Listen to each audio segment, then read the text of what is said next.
Tervist, Objektiivi Fookuses saade eetris, mina olen Markus Järvi ja teise pool lauda istub Martin Helme. Tere Martin! Tere Markus! No, räägime erinevatest teemadest, nagu siin sinuga tavaliselt räägime, nii kodu- kui ka välismaisest poliitikast. Tegelikult võiks alustada sellest, millest sa oled ka rääkinud avalikult siin, nimelt Euroopa Liit plaanib teha seda, et võtta kasutusele Venemaa külmutatud varad, mida siis mõningatel hinnangutel on seal, ma ei tea, 30 miljardit vist. 300 miljardit just nimelt, no üks null jäi puudu. Tore, et 300 miljardit ja praegu on siis sellele vastu seisnud Belgia, aga olen kuulnud, et ka Itaalia ja Ungari ja teised riigid, Slovakkia ja Tšehhi samamoodi on sellele vastu seisnud.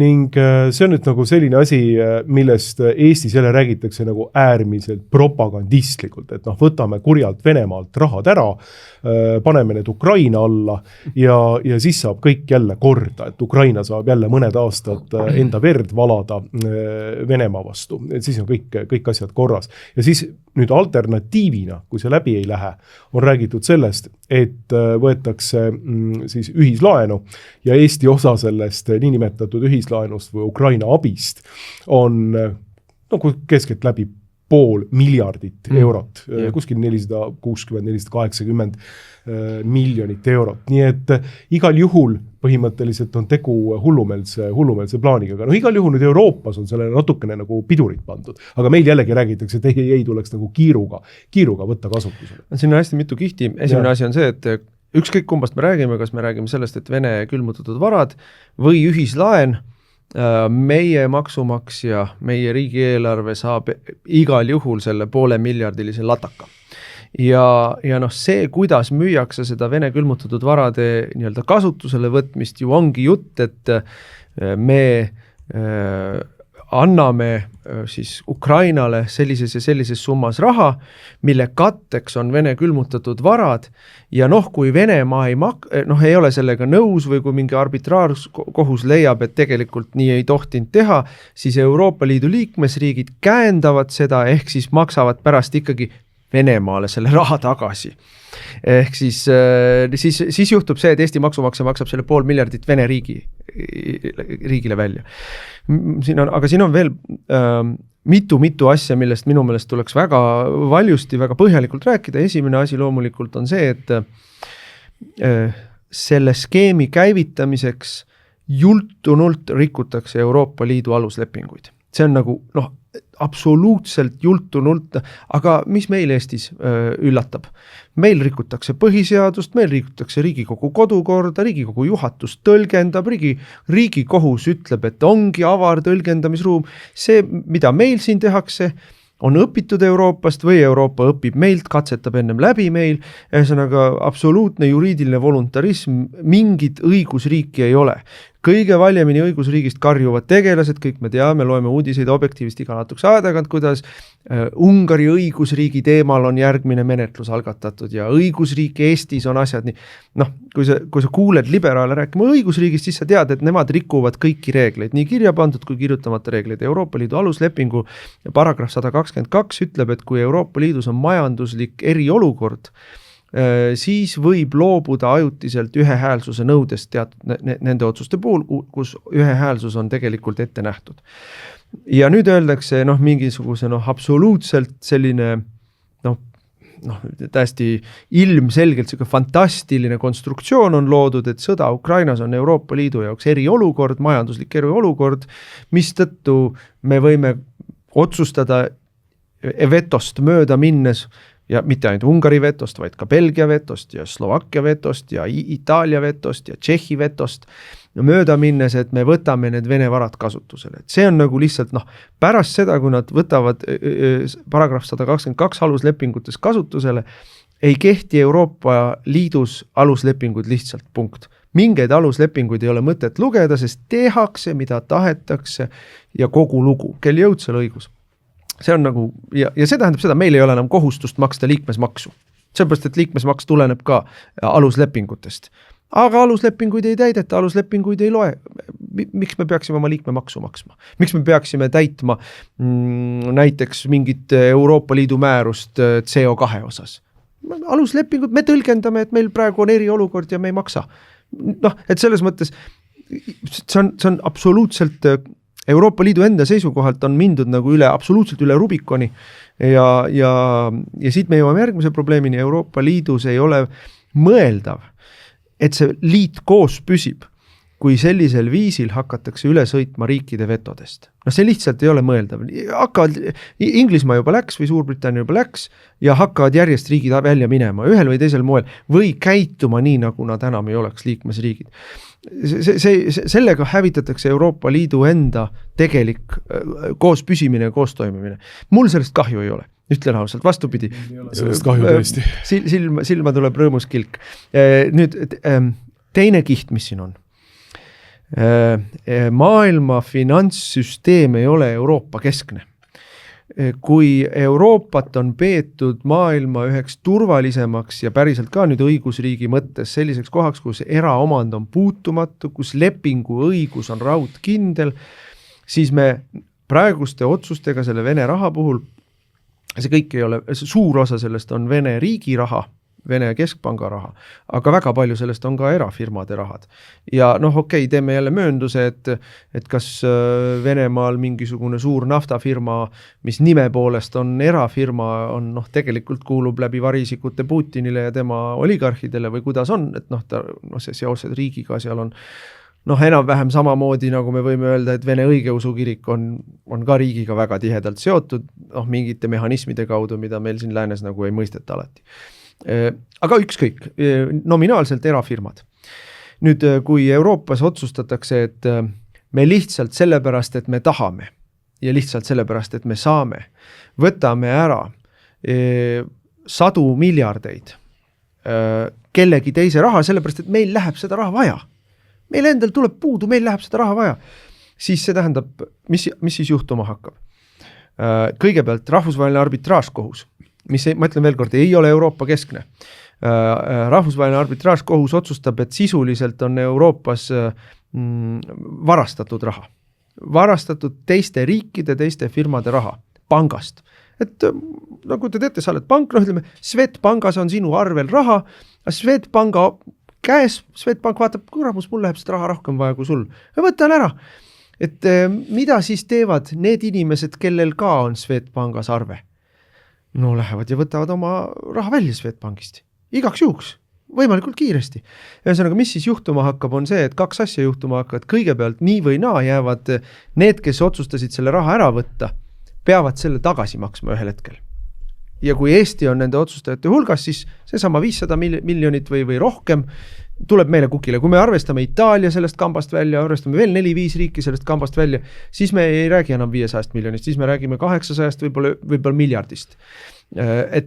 See on nagu jõhker latakas, mille meie maksumaksja saab selle jaoks, et nii-öelda viimase ukrainlaseni ikkagi sõdida saaks. Et viimane ukrainlane sureb ära, siis mõtleme, kuidas edasi. Ja me maksame selle Venemaal. Aga kõik teised araablased, hiinlased, ameeriklased ju võtavad oma raha välja Euroopa pankadest ja mitte ainult pankadest võtavad oma raha välja ka Euroopa finantsfondidest, investeerimisfondidest, sest et kust ma tean, millal läheb von der Leyenil ja Kaja Kallasel jälle raha vaja ja nad tulevad minu raha kallale. Selle ettekäändega, et sa ei pidanud näiteks sanktsioonirežiimist kinni või sul ei ole ikkagi vikerkaare lippu vardasse tõmmatud õigetel päevadel, et lihtsalt kuna nad teevad seda, kuna nad saavad ja nad teevad, siis raha ei saa enam tunda ennast turvaliselt Euroopas ja raha läheb Euroopast välja. Ma ei ole kindel, kas me näeme sellist nii-öelda rahvusvahelist pangajooksu, aga kindlasti, sest pangajooks võib tekitada järsu šoki ja likviidsuskriisi ja sa ei saa oma raha kätte. Aga kindlasti hakkavad finantsinstitutsioonid ja suured rahaliigutajad oma raha Euroopast välja kerima ja väga suurt raha. Mis tähendab seda, et Euroopat ootab ees panganduskriis lähiajal. Kui see otsus ära tehakse, siis Euroopat ootab ees panganduskriis. Järgmine etapp sellest on, Euroopat ootab ees riikide võlakriis. Sest et näidake mulle ära, kes ostab. Prantsusmaal on vaja järgmise aasta esimeses kvartalis üle rullida, ma ei tea, kui mitu miljardit oma võlga. Itaalial on vaja üle rullida, oma vana võlga ära maksta ja natuke ka uut võlga juurde võtta. Euroopas ei ole ainsatki riiki, kelle eelarve oleks tasakaalus, nii et nad finantseeriksid ennast ainult maksutuludest. Kõik riigid, kaasa arvatud Eesti loomulikult, peavad turult raha juurde laenama, et pensioneid välja maksta, et ametnikele palka maksta, et koolid töötaksid, et kogu see sõjavägi töötaks, et kõik, et riik toimiks. Kõik laenavad raha turult. Ja kes see siis on see loll, kes ostab Euroopa võlga, kui Euroopa lihtsalt ju ei maksa tagasi? Sisuliselt see, et ta võtab praegu venkude raha ära, tähendab seda, et Euroopas ütlevad, meil endal läheb raha rohkem vaja, me ei maksa praegu tagasi. See on see, mida inglise keeles öeldakse default, ehk siis maksevõimetus. Ja see tähendab seda, et terve rida riike järgmise aasta esimeses pooles Euroopas ei suuda turult tõsta endale piisavalt palju raha, et oma riigi eelarvet täita, et oma riiki käimas hoida. Kujutame nüüd ette, mis siis saab, kui Prantsusmaal pensioneid enam välja ei maksta või Belgias enam pensioneid välja ei maksta või Saksamaal ei maksta enam välja asüülitaotlejate toetuseid või kujutame ette, mis siis saab. Või mis siis saab, kui riigid, kõige suurem osa sellest raha laenamisest turult ju tegelikult teenib seda eesmärki, et sa maksad oma eelmist võlga tagasi.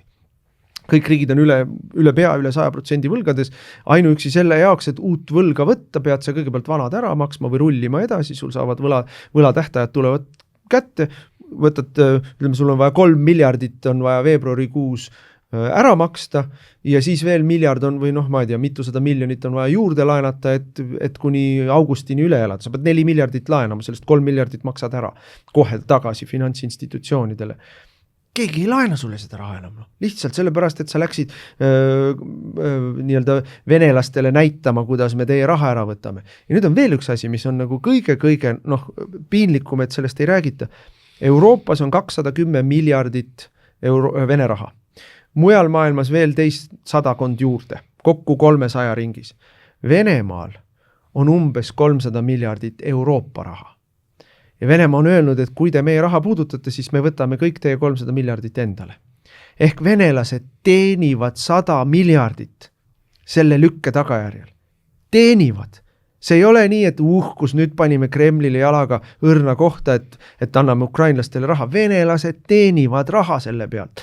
Ja siis sa mõtled, et nad lõhuvad ära Euroopa aluslepingud, nad lõhuvad ära vetoõiguse ehk sisuliselt ütlevad riikidele, et nüüd te olete allutatud, te ei ole enam suveräänsed subjektid, vaid olete objektid, eks ole.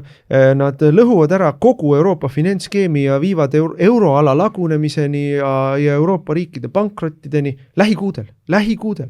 Ja nad annavad venelastele 100 miljardit. Ja nad annavad kogu maailmale teadmise, et Euroopas raha ei ole võimalik turvaliselt hoida. Ja siis ma küsin, et kas nad on päriselt nii rumalad, juhmid, lühinägelikud või nad töötavadki plaaniga Euroopa Liit põhja lasta? Ma aru ei ole saanud siiamaani.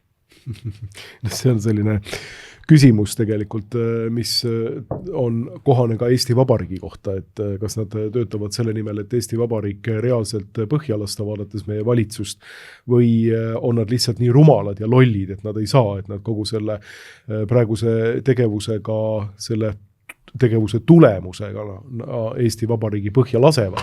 Et see on see peamine küsimus, kas teadlikud hävitajad või siis nii-öelda astronoomiliselt lollid inimesed.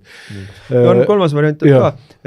Üks põhjus ju, miks nad tahavad Ukrainale järgmise aasta alguses selle 140 miljardit umbes anda, on see, et umbes pool sellest, 60 miljardit sellest on laen, mis sõja alguses Ukrainale anti, mida Ukraina ei ole võimeline tagasi maksma, ehk nad tahavad endale selle raha tagasi saada. Pool sellest rahast tuleb tagasi endale.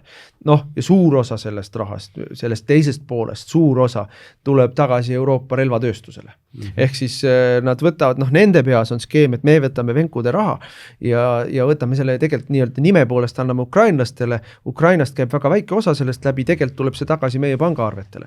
Et otsi lolli, kes ei karda kolli, kui on rahamaitse suus, eks ole, et neil tegelikult jooksevad euromärgid silme all, et see tuleb ju meile.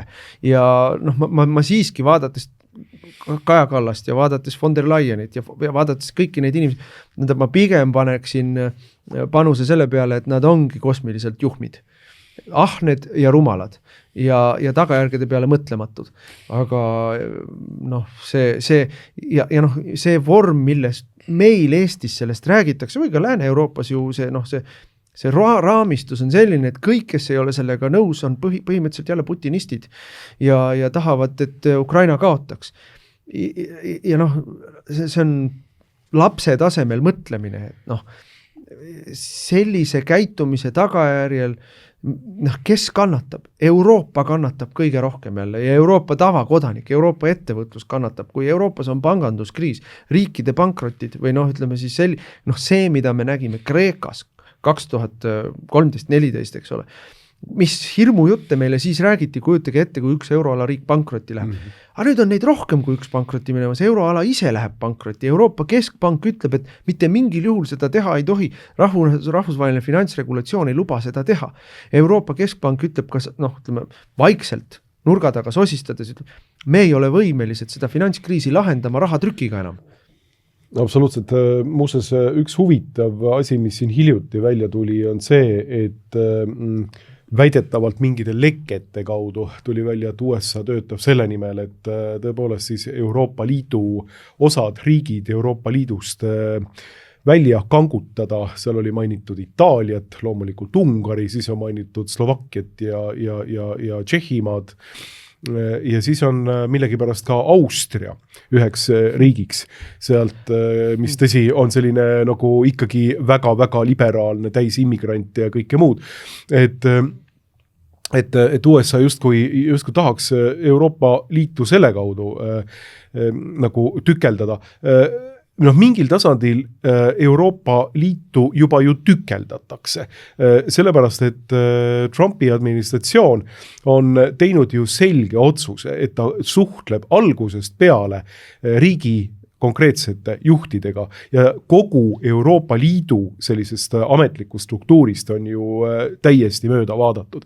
Ja selle peale on ju kannatanud eelkõige meie kallis kodumaine poliitikastaar Kaja Kallas, kes ei ole vist nagu kordagi veel saanud USA's jutule, kellegiga kohtuma reaalselt mingitest asjadest rääkima, et mingisugune selline viisakus visiit tal vist korraks oli. Kuskil rahvusvahelisel üritusel sai umbes Rubioga korra juttu. Rubioga korra juttu räägida, aga kui ta käis USA's, siis see on nagu glamuurne lihtsalt, et ta jõudis USA'sse ja ta jäeti ukse taha seal. Et see näitab seda, et asi on ikkagi nagu täiesti selgelt võetud ette, et USA suhtleb nende riikide juhtkondadega, see oli kohe alguses näha USA poliitikas ja nüüd on siis USA valitsus nagu otseselt seda ametlikku sellist nii-öelda leket eitanud, aga see poliitika võib tegelikult väga vabalt olla, et just nimelt sellise diplomaatilise käitumisega juba tekitataksegi see lõhe ja loomulikult vaadatakse pealt, et mis Euroopa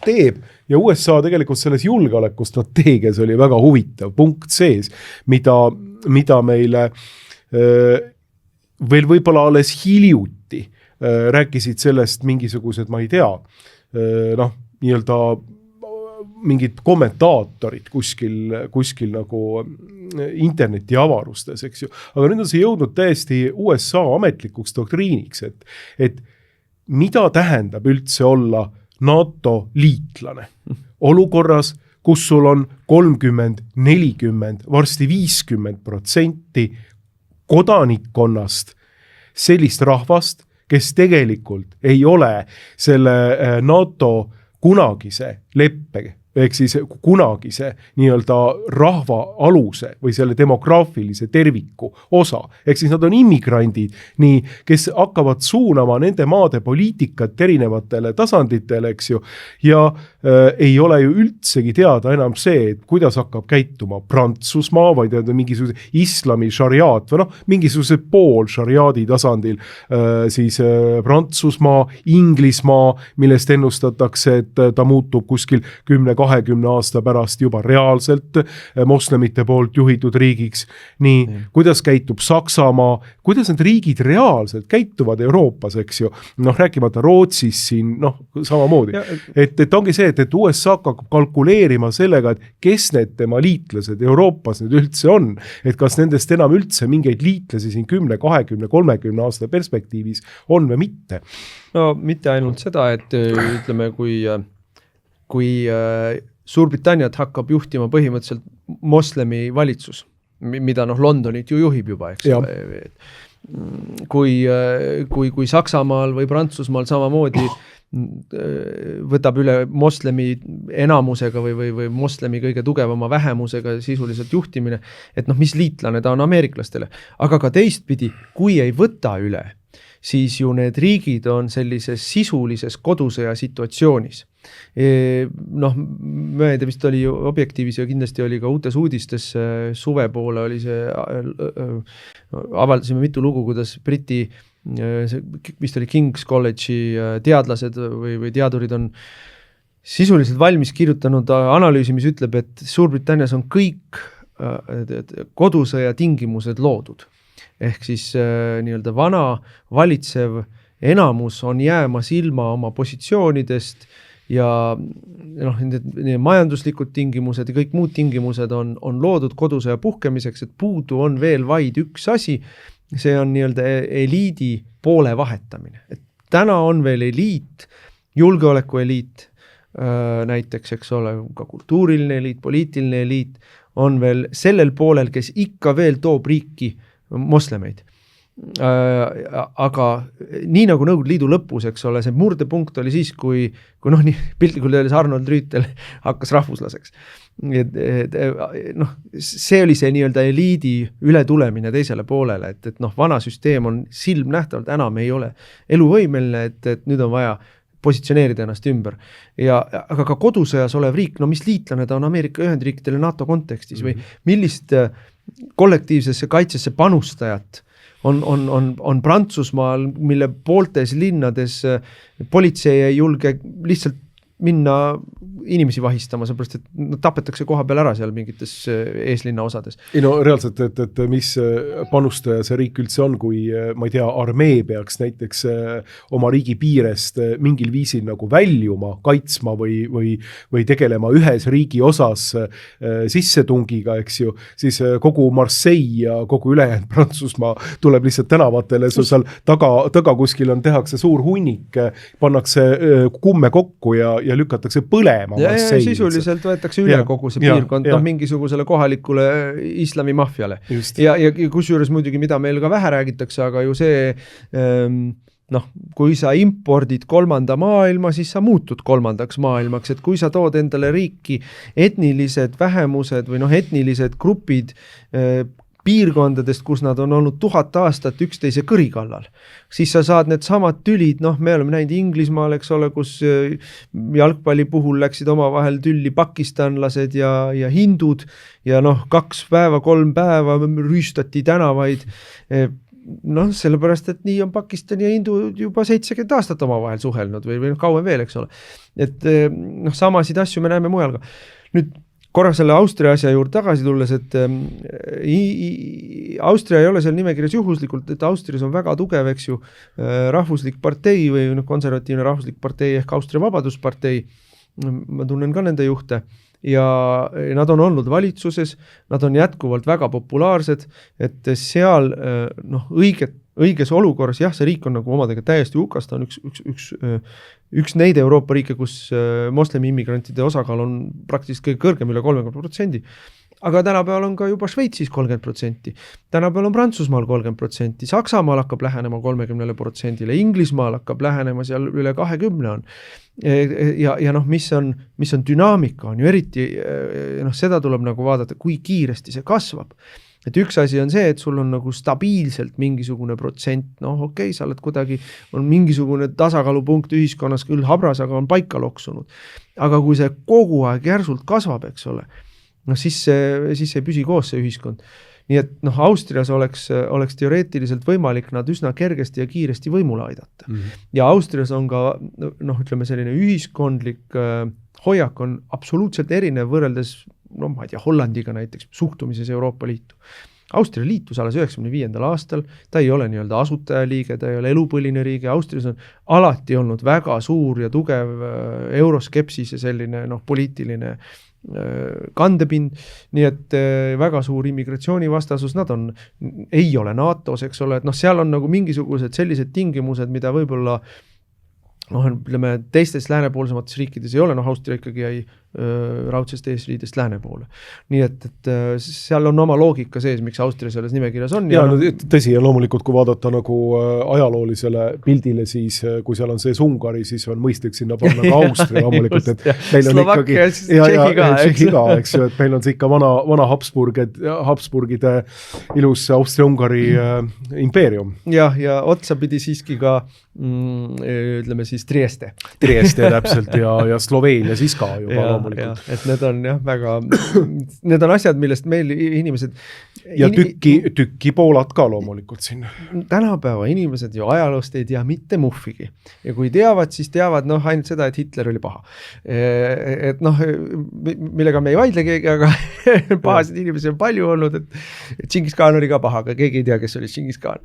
Et ja Mobutu Sese Seko oli tegelikult veel halvem. Idi Amin tuli siin välja seoses sõnavabaduse teemaga. Idi Amin sai Uganda, presidendiks nimetas ennast vist, aga Uganda sai iseseisvuse 68. aastal. Alguses, ta oli Suurbritannia koloonia, eks ole, alguses ta natukene nagu meenutas demokraatiat, aga Idi Amin sai kiiresti tõusis kõrgeks ohvitseriks ja hakkas varastama. Ja siis valitsus sai teada, et hakkas varastama, tahtis ta vangi panna ja tema tegi ennetava riigipöörde. Ja tema on kuulus selle poolest, et ta ikkagi sõi oma poliitiliste vastaste kehaosi. Nii et ta oli ikkagi odioosne kuju, aga keegi ei tea, kes oli Idi Amin. Jällegi kuulub kohaliku traditsiooni hulka tegelikult. Aga tal on hea kild seoses sõnavabadusega. See on geniaalne kild. Et kuidas inglise keeles kõlab niimoodi, et we have freedom of speech, we cannot guarantee freedom after speech. Et meil on sõna on vaba, aga me ei saa garanteerida, et te pärast sõna olete vaba. See on nagu täpselt see, mis praegu Suurbritannias toimub, täpselt see, mis praegu toimub Saksamaal, täpselt see, mis toimub Prantsusmaal, et me ei saa garanteerida, et te olete pärast sõnavõttu vaba. Või ka, mis toimub põhimõtteliselt meil Veidemaniga. Nii et see, mina ütleksin niimoodi, et Euroopa Liitu täna vaadates seda, mismoodi neil on vaja 27. aastal uus eelarve vastu võtta. Kui nüüd lastakse tegelikult vastu taevast veto, siis ma ei tea, mismoodi see eelarve kokku lepitakse, sellepärast, et kui sa pead hakkama 100 miljoneid, tegelikult perioodi jooksul miljardeid maksma Euroopa Liidu eelarvesse, aga sul puudub tegelikult kang, kuidas seda protsessi mõjutada, ehk sina ei saa isegi seda otsustada, kui palju sa maksad, siis lihtsalt ma ei kujuta ette, et see liit koos püsib. Ja kindlasti selle lagunemisele eelneb nagu äärmiselt raevukas katse jõuga koos hoida. Nii nagu Nõukogude Liidu lagunemisele eelnes Tbilisi veresaun, Vilniuse veresaun, et sellised asjad on meil siin horisondil lähiperspektiivil näha. Praha kevad Euroopa Liidu esituses tankid Praha tänavatele. Ja aga vaata Euroopa Liidu Budapesti tänavatele. Et ja seda nad ju praegu teevad. Kogu see jura, mida ka Kaja Kallas ajab ju, et kuidas Euroopa Liit peab suurendama oma sõjalist võimekust ja aru saadab, mida nad teha tahavad. Nad tahavad seda jätkuvalt, et kui tšehhid üles tõusevad, siis saaks Saksa tankid sinna saata, kui sakslased üles tõusevad, siis saaks prantsuse tankid sinna saata, kui itaallased üles tõusevad, siis saaks, ma ei tea, Hispaania tankid sinna saata, et ega nad omale tanke ei hangi, aga nad hangivad käsuliini.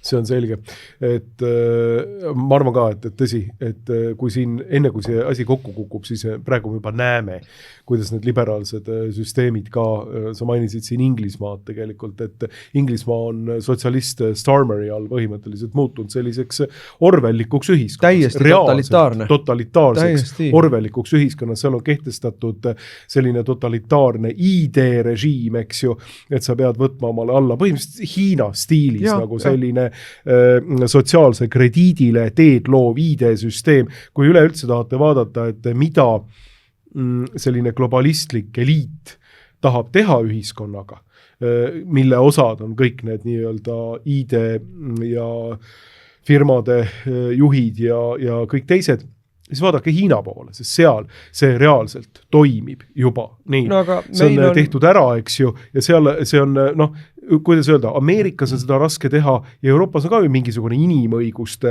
ju kultuur veel, eks ju, aga Hiinas seda ei ole enam, eks ju, Hiina on selline nii-öelda hoopis teistmoodi kultuur, et kui sa sinna paned nüüd sellise tehnoloogilise düstoopia, mida Starmer tahab teha Inglismaal, siis seal see on suurepäraselt välja mängitud, mida tahetakse teha globaalsel tasandil tegelikult. No aga kui sa mõtled selle peale, et Suurbritannias on 1000-aastane ajalugu kodaniku ja isikuvabadusi, Magna Carta 1215 või 16, mis ta oli.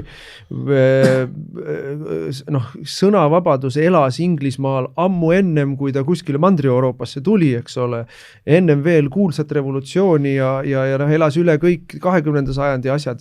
Ja sisuliselt nipsust lastes on see riik muutunud üleöö totalitaarseks riigiks, kus nädalas vahistatakse 100 inimesi selle eest, et nad teevad kuskil X-is või Facebookis või Instagramis säutsu, millega nad väljendavad oma hämmingut, kuidas küll võib nii olla, et politsei, Inglismaal me oleme jõudnud sinna välja, et pedofiilia kritiseerimise eest määrab sulle riik karmima kohustuse kui pedofiilia enda eest. Et sul jätkub jultumust juhtida tähelepanu sellele, et riik ei tegele pedofiilia karistamise ja mahasurumisega, selle eest karistatakse sind karmimalt, pikemate vanglakaristustega, reaalsete vanglakaristustega, erinevalt päris pedofiilidest, kellele öeldakse, et ära rohkem tee. Et see on, kuhu on välja jõudnud ja selline ühiskond tegelikult varem või hiljem jõuab oma kohtuni. No tegelikult ma pean ausalt olles tunnistama, et ma ei usu ega looda absoluutselt mitte ühelegi poliitilisele jõule, mis Inglismaast välja tuleb, et mul on tunne, et need on kõik süvariigi poolt kompromiteeritud, tooride ja seda me ei hakka üldse rääkimagi, sest need on algusest peale olnud Inglismaa establishmendi osa, et toorid võidavad Inglismaa valimised, see on lihtsalt üks süvariigi. Toorid tegid selle, mis seal praegu on. Absoluutselt, toorid tegid selle asja. Jätkasid massiimiga, võitsid, Labour sai Tony Blair 1997 sai võimule, kohe avas väravad massiimmigratsioonile, kohe läks käest ära, eks ole, kohe saatis laiali, tegi kohtureformi, millega kohus tehti poliitaktivistideks punasteks, kohe tegi ülemkoja reformi ehk lordide koja reformi, absoluutselt siis osales Iraagi sõjas, kohe rataki sinna. Ja siis 2010 said kogemata, ma suhtlesin selle ajal tooridega, eks ole, täiesti neile endale kogemata, ootamatult, nad ei arvanud, et nad valimisi võidaks, 2010 Cameron saab võimule, eks ole. Ja jätkab kõiki poliitikaid ja viimane asi, mida tegi ära siis see Boris Johnson oli see, et ta tegi siis selle, kuidas selle asja online harms bill ehk siis, et võrgus, ühesõnaga tsensuuriseadus, et ja seda müüdi kui pedofiilia vastase võitluse tööriista. Aga tegelikult pedofiiliaga sellega ei võidelda, tegelikult võideldakse sellega immigratsioonivastastega ja rohepöörde vastastega ja kogu selle asjaga. Ja 100 inimesi nädalas vahistatakse, reaalseid vanglakaristusi määratakse Inglismaal. Aga ma tegelikult arvan, et ka Nigel Farage, kellest ma enne pidasin väga lugu, et tema on samamoodi kompromiteeritud praegu, et on hakanud ka oma positsioonides natukene järele andma ja kuskil oli välja toodud ka seda, et Nigel Farage tegelikult arvab, et Inglismaal iseenesest lootust ei ole, et see islamiseerumine jõuab välja nagu sinna, kuhu ta välja jõuab, et jällegi nagu räägitakse sellest, et Nigel Farage'i partei võib tulla nüüd siis kevadistel valimistel võimule, mis on esimene kord, kui tegelikult Inglismaal tulebki nagu üle pika aja võimule keegi teine peale siis nüüd seda klassikalist dihotoomiat, mis seal on, eks ju, nii nagu USA-ski vabariiklased ja demokraadid, seal on siis toorid ja Labour, tööpartei, mis on ühispartei nagu mõlemad osakonnad, et mulle tundub koos liberaalidega, eks ju, et mulle tundub, et nüüd siis Nigel Farage on tegelikult pandud ilmselt ka sinna ühispartei klotsiks ja saab näha, et mida nad teevad. See, kuidas Inglismaal Farage'i partei on nii-öelda lendu läinud, liikmeskond plahvatuslikult kasvanud, populaarsus plahvatuslikult, see loomulikult näitab seda, milline rahulolematus ühiskonnas valitseb. Ja tal ta peab midagi tegema. Vaata, siin on see asi, et ta peab midagi tegema, aga minul ka ei ole usku, et ta teeb. Ja ma on hea näide Inglismaast, me natukene sattusime siuksele huvitavale rajale, aga Inglismaal Tommy Robinson on inimene, keda ma usun, teda on korduvalt vangi pandud, ta on ikkagi vasktorudest läbi käinud, ta on päris dissident, eks ole. Ja Tommy Robinson käivitas kampaania advendi ajal, paneme Kristuse tagasi jõuludesse. Ja käib ringi ja teeb vanu traditsioonilisi kirikulaule laulavad ja teevad kõnekoosolekuid, kus nad räägivad põhimõtteliselt puhas kristlik taasärkamine. Ja millega reageerib sellele Anglikani kirik, kõik need tähtsad transsoolised, mis nad seal kõik on, piiskopiks on patt nimetada neid, mõistavad hukka. Et esiteks ei tohiks kristlust politiseerida, teiseks on kristlus ikkagi avatud usk, mitte kitsarinaline et sedasi lihtsalt niisama, et me paneme nüüd kristluse kesksele kohale, kristluse kesksele kohale, et see on ikkagi äärmiselt sallimatu ja rumal ja ründav teiste suhtes ja see on see sool, mis tuleb visata inimestele jalgade alla tallamiseks, et aga see, kui populaarne on Tommy Robinsoni kampaania, immigratsioonivastane kampaania, see, et ta on seotud traditsioonilise kristlusega, päris sisulise kristlusega, nii-öelda selle vaimsusega, mis seal juures on, mitte lihtsalt vormiga, mitte lihtsalt ilusa rituaaliga. Ja millest meie Eestis nagu aru ei saa. Saksamaal, Inglismaal, Prantsusmaal, Itaalias on jätkuvalt miljoneid ja miljoneid noori vihaseid mehi, kes ei ole nõus lihtsalt käed rüppes pealt vaatama, kuidas vägistatakse naisi, kuidas pekstakse vanainimesi, kuidas kõigilt võetakse raha ära selle jaoks, et Albaania narkoärikatele ja pedofiiliaärikatele riigi poolt toetusi maksta. Seal läheb vägivallaks. Vägivald on vältimatu Lääne-Euroopas, lihtsalt küsimus on sellest, kas selle vägivalla tulemuseks on põlisrahvaste nii-öelda allutamine, täielik orjastamine ja allutamine, või selle vägivalla tulemuseks on sissetungijate väljatõrjumine. Ja absoluutselt, ma olen seda sama meelt, et vere valamisest Euroopa praegu ei pääse. See on selge. Lääne-Euroopa, Ida-Euroopal on veel lootust. Ja Ida-Euroopal on niimoodi, et kui vaadata seda, mis Ida-Euroopal on, kaasa arvatud nendes maades, eks ju, mida me rääkisime, Tšehhi, Slovakkia, Poola, Ungari, nende jõuluturgudele ei panda mingisuguseid, ma ei tea, tõkestusi, eks ju, seal ei käi, see on nüüd uus fenomen Saksamaal ja igal pool, et jõuluturgudele tullakse suure moslemite massiga, sinna tullakse skandeerima neid mingisuguseid, isegi ma ei tea, ISISe loosungeid, aga samal ajal Budapesti jõuluturul ei ole mitte ühtegi Allahi akbaaritud, eks ju, et ükski Allah ei akbaaritata seal ära. Nii et kõik on nagu suurepärane, et selles Ida-Euroopal on lootust, aga oluline on see, et milline saab olema brittide ja Prantsusmaa samamoodi tegelikult, et seal on vägagi traditsionaalselt meelestatud ja katoliiklikult meelestatud sõjaväe nii-öelda juhtkonda, et milline saab olema eliidi ja sõjaväelise eliidi reaktsioon, kas nad tulevad rahva poole sellel otsustaval hetkel üle või teenivad oma globaalseid ja globalistlikke ja reeturlikke isandaid seal edasi. Ma olen käinud mitu aastat, ma arvan 4-5 aastat järjest olen käinud kõikidel nende Euroopa siis patriootlike parteide juhtide kokkusaamistel ja rääkinud pikalt, juba aastaid rääkinud, koroona ajast saadik rääkinud. Kallid sõbrad, et teie siin Lääne-Euroopas, prantslased, hollandlased, belglased, sakslased, itaallased, te ei saa aru sellest, et võimuloogika dikteerib, et Euroopa establishment järjest rohkem muutub järjest avalikumalt totalitaarseks. Ja kui ma rääkisin, nad olid täielikult šokis, olid prantslased sellest, et Marine Le Pen kohtulikult nii-öelda rajalt maha võeti.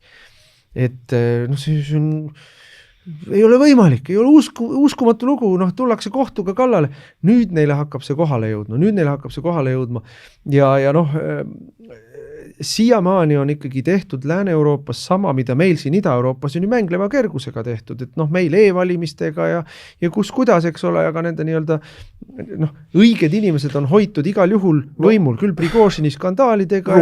Rumeenias Kalin Georgescu täielik väljamängimine põhimõtteliselt konstitutsioonikohtu poolt. Tegelikult riigipööre oli. Tegelikult oli justiitsriigipööre oli ju aga Euroopa poolt nõutud ja kohalike süvariiklaste poolt ja kohtu ja kompromiteeritud kohtusüsteemi poolt teostatud võimupööre. Just, ja noh, ega sama on ju Prantsusmaal, kui sa ikkagi võtad peamise presidendikandidaadi, võtad rajalt maha, noh, enneolematu kriminaalasjaga, mis menetleti turbokiirusega, kus apellatsioone ei võetud arvesse, kõik oli, õigusriigist ei ole mõtet rääkida, eks ole, selles protsessis me saime aru või saime teada, et need, kes räägivad meile õigusriigist, nende arusaamine õigusriigist on see, et me teeme, mida me tahame ja siis me nimetame seda kohtuotsuseks. Et see on nende arusaamine õigusriigist, me ju Eestis teame täpselt sama asja. See käib täpselt samamoodi, kõik meie kaebused e-valimistele, Riigikohus lööb templi peale, ärge kobisege. Et see, mis tehti, peab teile meeldima ja kui ei meeldi, siis te olete demokraatia vastased, mis siis, et see, mis tehti, oligi demokraatia lõplik nagu lõpetamine. Aga see ei saa ka lõputult kesta. Prantsusmaal, Saksamaal, AFD, see Rassemblement National, kõige populaarsemad parteid. Sama lugu Austrias, et kui nüüd seal tulevad valimised ja nad ei võida, siis prantslased, sakslased otsustavad, teevad loogilise järelduse, et mingite parteidega ja valimistega me seda asja ära ei lahenda. Ja see sõnum saata suurtele ühiskondadele, kus on massid taga, kus ühiskondlik raev sellest, et iga päev loed uudistest, kus mõni väike laps ära vägistati, grupiviisiliselt ära vägistati, kuidas bussitatakse 10 bussitamise noarünnakuid, matšeeterünnakuid päevas, 10 Prantsusmaal ja Saksamaal. Ja politsei tegeleb ainult nendega, kes sellele tähelepanu juhivad või selle üle nurisevad. Rünnakutega ei tegeleta. Et see ei ole võimalik, jätkub. See lõpeb igal juhul kiiremas korras ära. Siin on küsimus, kas on seda passionaarsust veel Euroopas järel ja mis on see, mis võiks selle passionaarsuse jälle nii-öelda ellu puhuda, talle elu sisse puhuda.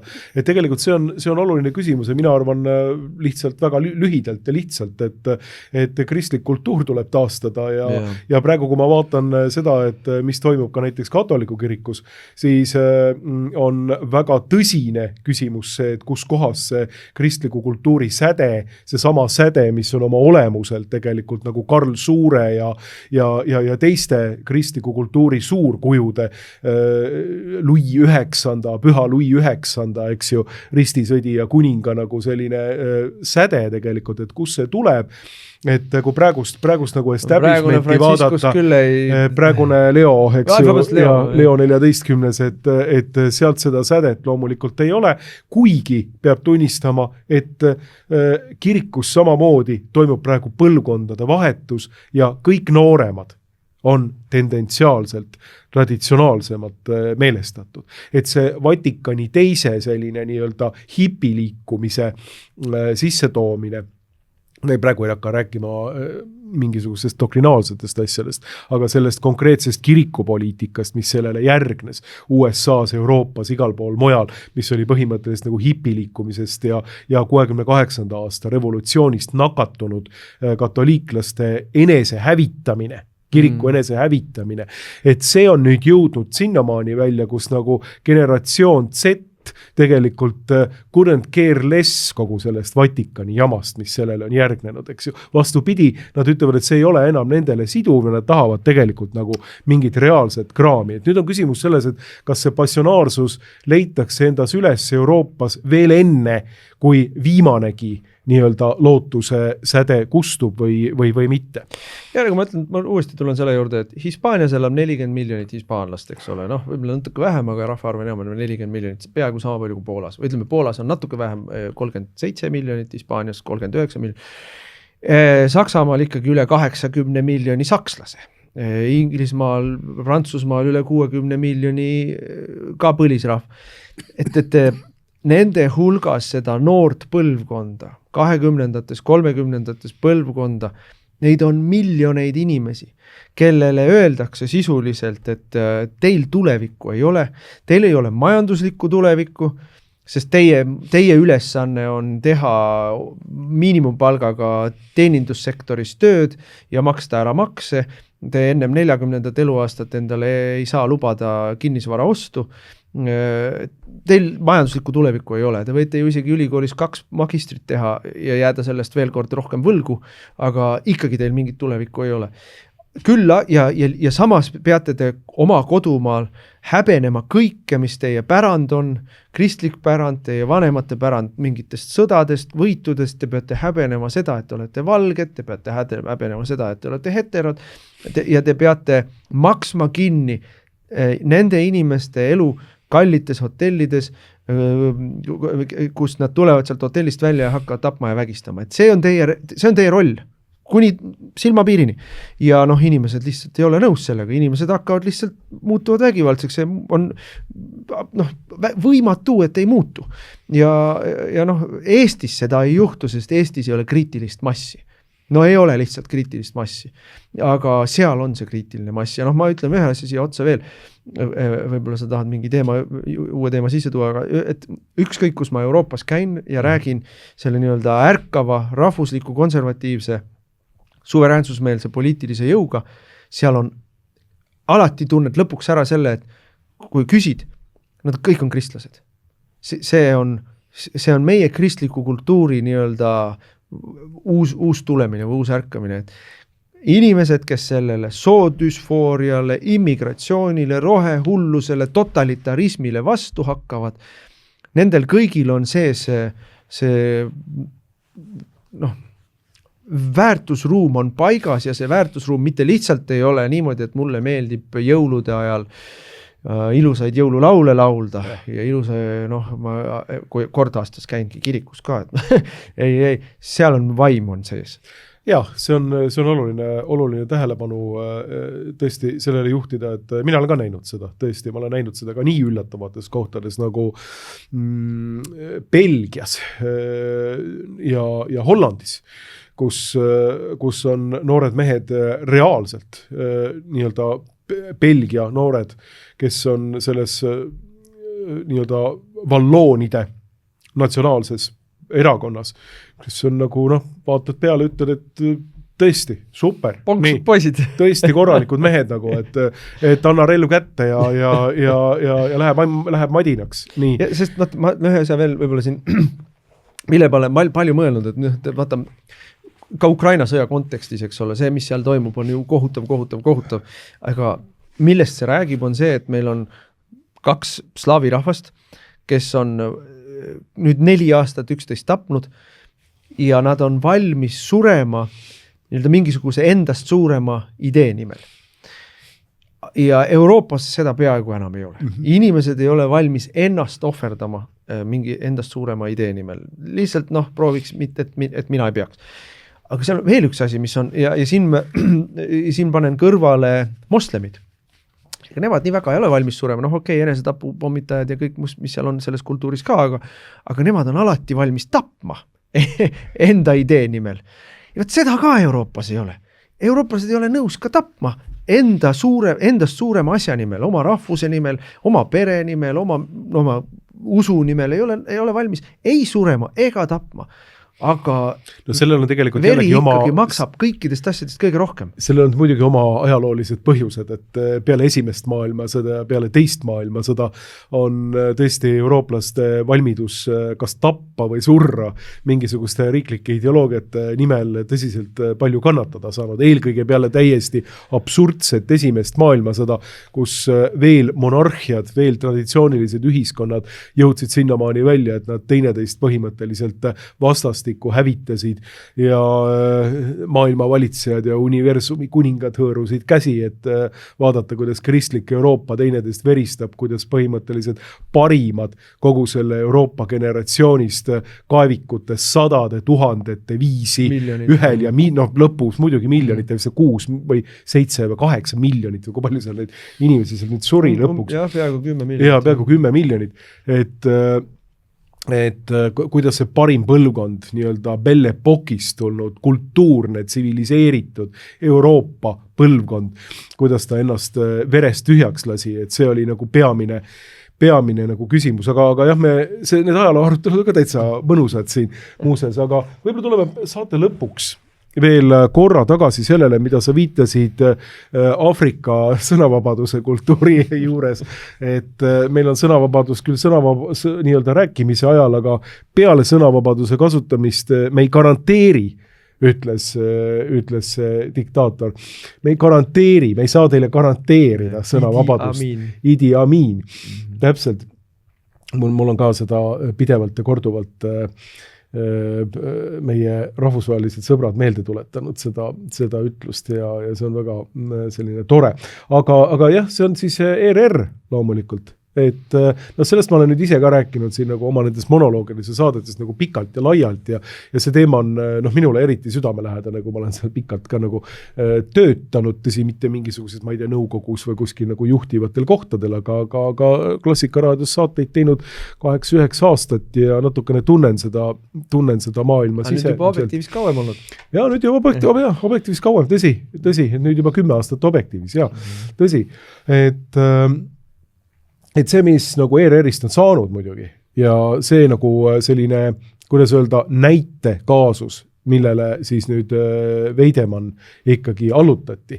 See on nüüd selgelt nii-öelda revolutsiooni tegelik tour de force jõu näitamine niimoodi, et me tahame nüüd näidata, et mis asi siin nüüd toimub, kes siin ikka nüüd vabandama peab, kes läbi institutsioonide marsib, kes ei marsi ja siin me nüüd näitame seda asja. Loomulikult kogu seda asja saadab Sulev Valneri erakordne selline reeturlikkus, eks ju, et tema on põhimõtteliselt siis niivõrd nagu banaalne reeturlikkus, eks ju, et oleks ju võinud teha Sulev Valnerile mitte mingi muu hüve anda ja siis näiteks Raul Rebase panna sinna nõukogu esimeheks, eks ju, aga ei, see sama mees, kes ära räägiti, pannakse nõukogu esimeheks, et kõikidele oleks ikka arusaadav, et kuidas see protsess reaalselt käis. No, aga ta ei olnud muidu nõus.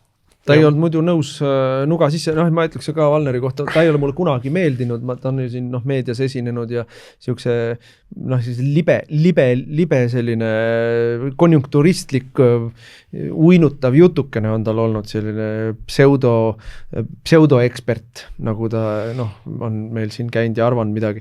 Minu silmis on ta ikkagi limukas ja närakas ja mida ma muidugi ütlen selle kohta, et esiteks ERR ei ole päästetav. Seda ei ole võimalik sirgeks ajada seda organisatsiooni, et ta tulebki laiali saata ja ära erastada, tükkideks teha. Ja isegi siis ei ole kindel, kas need tükid on päästetavad. Aga just see, mida nad nüüd tegid, veel kord kinnitab, et selle organisatsiooni ühel päeval me likvideerime niisugusel kujul ära, et ta tuleb ära erastada need kanalid, mis on laia kuulajaskonna ja vaatajaskonnaga, tuleb maha müüa, maksumaksja teenib sealt pealt veel ilusa kena kopika ja siis osad kanalid saab siis panna tööle mingi riigi funktsiooniga, ütleme raadio näiteks ohuteavituse funktsiooniga, muidu teeb mingit meelelahutust või asja. Aga see, mis seal nõukogus toimus, on näitab vasakpoolsete moodus operandit, eks ju, et neil mitte kunagi ei teki mingit tõrget. Ükskõik kui alatu, ükskõik kui läbinähtavalt räpase käitumise elluviimiseks, et saada oma tahet. Et vasakpoolsetel mitte kunagi ei teki tõrget, et lasta soolikad välja oma vastastelt ja siis seal toas istuda, ümberringi verepritsmed ja soolikad. Ja tuima näoga vaadata teile otsa, et mis on? Mis on? Harjuge ära. See on uus normaalsus.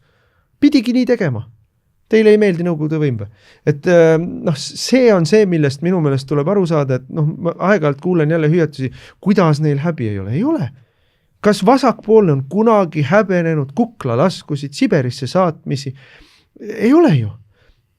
Kas vasakpoolne on kunagi häbenenud stalinismi või seda, mida tehti Eesti kultuurieliidile 50-ndatel? Ei ole ju. Miks tal peaks olema häbi sellepärast, et ta nii-öelda revolutsioon omasid nüüd sõi ka ühe omade ringist, no ega siis Veidemann ei olnud ju mingi konservatiiv ega suverenist ega rahvuslane. Ta oli ju põhimõtteliselt ka konjunkturist, eks ole, kuigi oma maailmavaateliselt oli ta nagu eluaeg olnud selline naiivne inimene, et tema tahtis kogu aeg maailma oleks parem koht. Ja noh, olen ka istunud nõukogus temaga koos olnud, noh, tunnen teda põgusalt läbi aega aastate siin. Noh, mul ei teki hetkekski kahtlust, et tema naiivsus on siiras. Et ta ei mängi seda.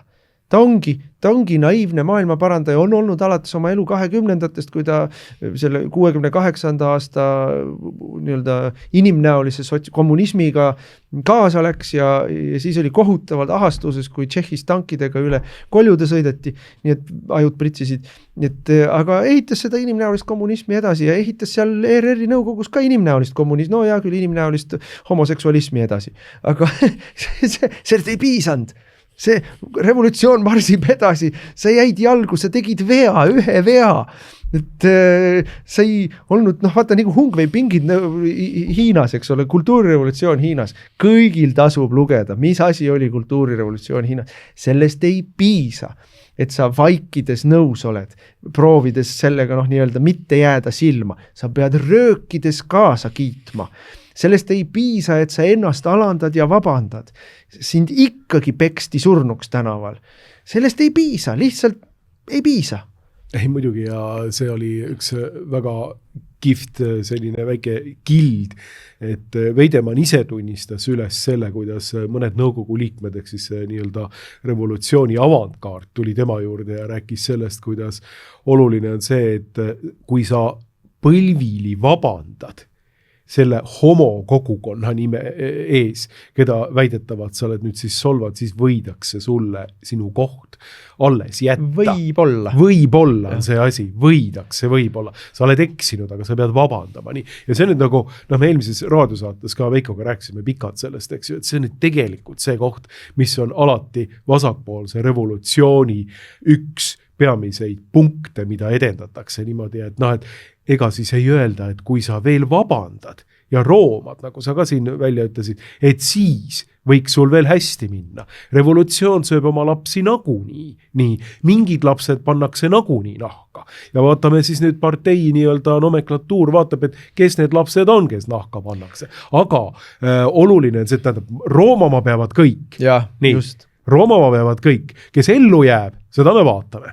Nii, nendest roomajatest. Nii. Ja nüüd on ainukene võimalus tegelikult inimestel, kes ütlevad, et pekki, ma ei rooma mitte kellegi ees, eks ju, ma ei rooma ei teie ees, ma ei rooma mitte kellegi ees, ma ainult panen oma põlved maha Kristuse püha risti ees, eks ju, ja tema ees kummardan, eks ju, aga teie ees, nii, ma ei rooma, laske mind kohe siis maha juba, eks ju, et säästke mind sellest alandusest, et enne oma surma ma pean veel teie ees roomama.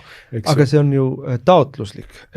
See on väga läbimõeldult taotluslik, sest et kui sa sunnid nii-öelda eksinut vabandama, mida Nõukogude võim tegi ju, kui keegi oli eksli, nii-öelda ideoloogia vastu eksinud, siis esimese asjana sa pidid kirjutama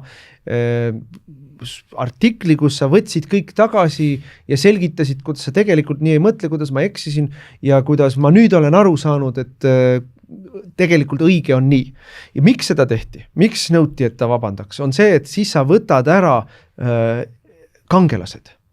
Kui tekib nii-öelda dissidentlik kangelane, kes ütles tõe välja või kes ideoloogia vastu sõna võttis, siis see kangelane peab ennast ise häbistama ja ise taganema, siis ei saa tema ümber hakata tekkima toetajaskonda, siis ei saa ta innustada kedagi teist sama tegema. Sest et kuidas sa innustud inimesest, kes ütles tõe välja, aga siis kohe taganes sellest? Ta ei innusta kedagi. Teda ei saa toetada. Ta vedas vastupidi alt kõiki. kõiki, kes juba lootsid, et meil on tulemas kangelane, kelle taha koonduda, kellest inspiratsiooni saada. Ta peab ennast alandama, et ei tekiks vastupanu rakukest. See on, süstemaatiliselt peab nii toimima, sellepärast sunnitakse teda alandama. Ja pakutakse, võib-olla, siis me jätame su alles. Et see on see mehhanism, et et see ei ole irratsionaalne, miks inimesi alandatakse. Igal juhul tuleb garanteerida, et need, kes ütlesid välja võimule ebameeldiva tõe, peavad ise selle tõe tagasi ka võtma. Ja. See on olnud kogu selle ärkleva nii-öelda sotsialismi üks osa samuti, et kõik need, kes midagi sellist on välja, nad peavad selle tagasi võtma ja avalikult vabandama kõikide ees, eks ju. See on korduvalt juhtunud, et sellepärast tasubki nagu kõikidele konservatiivide ütelda seda, et te ei vabanda mitte millegi ees, selle seltskonna ees, te ei vabanda mitte kunagi. Nii, see on see tase, ma ei tea, ükskõik millise nii-öelda sõnavabaduse raames jääva seisukoha eest te ei vabanda. Lihtsalt, see on nagu raudne asi. Üldse oma seisukohtade pärast ei vabanda. Ja, absoluutselt. Aga mida muidugi nagu nüüd saate lõpus tasub mainida on see, et peaks olema niimoodi, et peale seda, kui nüüd, nagu sa siin kirjeldasid ka, ütlesid, et sooled on välja lastnud ja nii-öelda ajutükke on terve nii-öelda see ERR-i nõukogu nõupidamisruum täis, eks ju. Et nüüd need 4 nõukogu liiget, kes seal nüüd on siis, Vooglaid, Sibul, Belobrovtsev ja kes see 4. oli? Ei tule praegu meelde. Ja need 4 nõukogu liiget, Veidemann ise loomulikult, et need 4 nõukogu liiget, nemad peaksid tegelikult ikkagi sealt välja tulema, ütlema, et nüüd kui see lahendatud, ei ole see probleem, või meil ei ole siin nagu mingisugust saadud mingit konsensust, et see töörahu ei taastu, eks ju, aga mul on tunne, et vähemalt nüüd Isamaa ja Keskerakonna saadikud ei lähe sellele asjale, Varro loomulikult läheb, ta muudes küsibki selle või seda küsimust, et ma ei kujuta ette, kuidas Valner ERR-i nõukogu töörahu taastada kavatseb, eks ju, et konservatiivne pool peaks tegema mingisuguse reaalse nii-öelda sammu, eks ju, et nüüd on protest majas, ERR-i nõukogu on lõhki ja ongi kõik. Ei, aga mina vaatan asja teistpidi, mina küll ei arva, et sealt taganema peaks. Mis see annab neile, nad irvitavad selle üle, istuvad seal edasi, ongi parem, ei pea koosolekutel enam kellegiga vaidlema. Vastupidi, tulebki seda nõukogu hoida lõhkisena ja tulebki seda nõukogu hoida töövõimetuna. Tulebki sinna iga kord minna granaadid näpus. Et see on see, kuidas me vastame neile. Mitte sellega, et me jalutame sealt minema, ütleme, meie teiega ei hakka niimoodi siin rohkem kaklema. Et vastupidi, tuleb kakelda seni, kuni neil elu isu ära läheb. Praegu on ikkagi 4-6. Jaa küll, aga ega siis, kuule, kõikidel nõukogudel on võimalik inimesed hulluks ajada. Ma ei saa sinna Kalle Grüntalit saata Varro asemel, aga ta ei ole meil fraktsiooni liige, aga sinna mitte mingil juhul ma ei arva, et me peaksime jätma nüüd selle nii-öelda lahinguvälja neile, sest nemad istuvad seal selle välja lastud soolikate ja mööda lage ja seina laiali pritsinud ajudega, nemad istuvad seal, nemad tunnevad, et hästi seal siis. Seda ma muuseas ei arvagi, et lahinguvälja tuleb neile jätta, ma arvan just nimelt seda, et seda lõhet tuleb kuidagi veel nagu suuremaks tuua. Aga oota, ainult, nad teevad vana aasta lõppu saated ja me saame jälle uuesti Madame Vaarikut jälle uuesti. Nad teevad seda ise. Küll me nokumütsi saame veel. Emadepäeval toovad uuesti need mehed sinna oma ostetud lastele, sest et just. Nagu meile Liisa Pakosta ütles, ema on alles ja ema on isa ja isa on alles ja isa on isa. Nii et ega kui isadepäeval toodi 2 homot, ega siis miskit ei takista neil ka emadepäeval 2 homot toomast sinna, sest kus sa tead, kumb neist naine on tegelikult. See oleks väga, väga mõnus, et emadepäeval paneks ka veel nagu 2 meessoost aga nagu režiim kehtestas ennast ju täie jõuga seal nõukogus. Režiim kehtestas ennast täie jõuga, ka toimetus kehtestas. Toimetus ju tegi põhimõtteliselt ultimaatumi nõukogule. Et laske meil nüüd seda homo asja siin segamatult ja transu asja siin segamatult edasi ajada, mingisugune juhtkond ei sekku siin meile.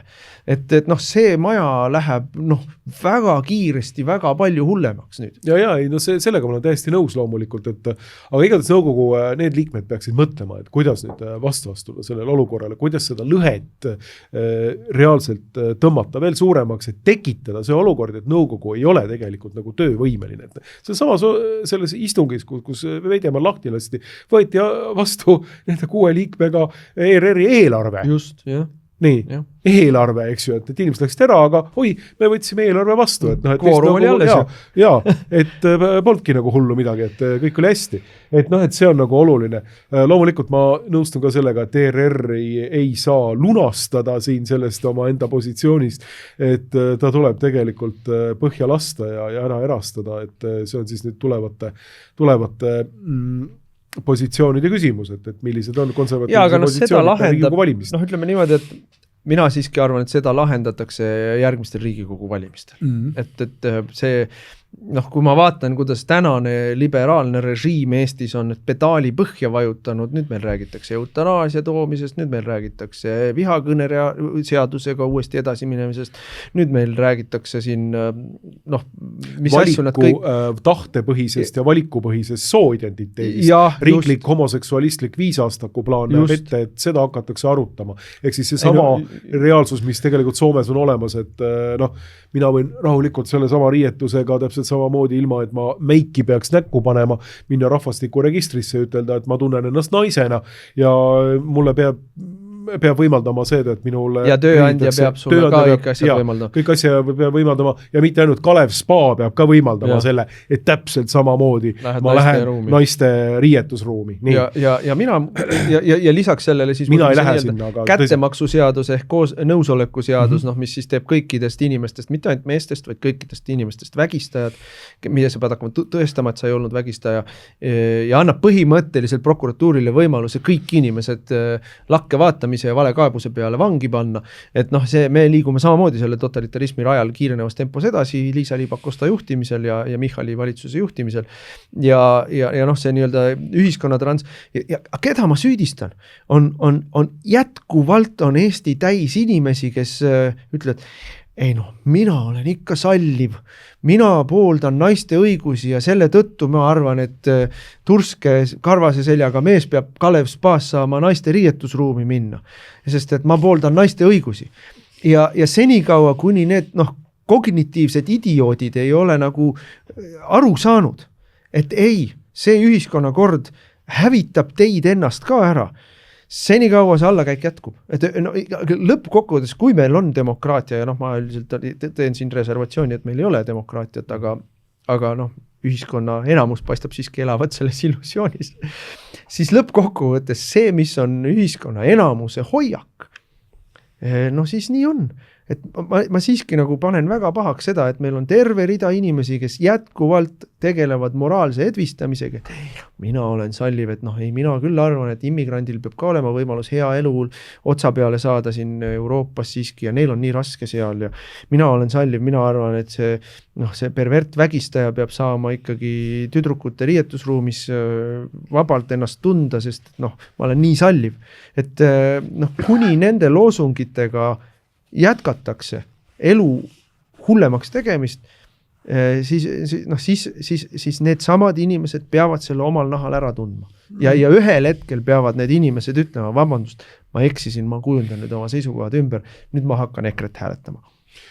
Ja üheks põhjuseks, miks seda teha ongi just see, et kui Euroopas hakkab kärisema enne kui Eesti, sest meil on siin kõvasti veel turvalisem ja rahulikum, kuigi kõvasti võib olla isegi totalitaristlikum, kui vaadata seda, mis meie valitsus siin plaanib ja mida ta teeb ja tõepoolest mina liitun selle ideega, et Euroopas ega ka Eestis ei ole demokraatiat, aga kui Euroopas kärisema hakkab ja panna korra need inimesed, kes räägivad meile sallivusest veel tänasel päeval või mingisugustest muudest ideoloogilistest tühjadest loosungitest, nii nagu mitte panna, vaid Euroopa Liit ise paneb nad põhimõtteliselt sinna sisse, nii nagu väikesed kutsikad oma väljaheite sisse, eks ju. Nii et vaata nüüd seda asja, nüüd vaata. Et küll nad siis nagu mõistusele tulevad, loodetavasti. Mitte kõik, ma pean ütlema, et see, kui kaugele on inimesed suutnud ennast mõelda mingisuguste loosungite maailma, see on traagiline vaadata. Jah, absoluutselt. Nii, aga nüüd riigivalitseja läheb riiki valitsema, sellepärast et ega siin midagi muud ei ole. Nii, soovime kõigile ilusat advendiaega ja kutsun üles inimesi tegema annetuskampaanias, et ikkagi Objektiiv saaks jätkata ja sulle ka ilusat advendiaega. Suur tänu sulle, Martin, ja tõepoolest, et Objektiivi kampaania jätkub praegu ning meil on veel natukene minna. Kui lähete Objektiivi lehele, siis saate minna siia annetuskeskkonda, anneta või siis toeta nupuga ja siin saate siis juba teha endale sobiva annetuse, et aitäh teile kõikidele, kes te olete juba annetuse teinud, tõepoolest ilusat advendiaega ja jõuluootust kõikidele. Aitäh sulle, Martin, siia saatesse tulemast. Näeme.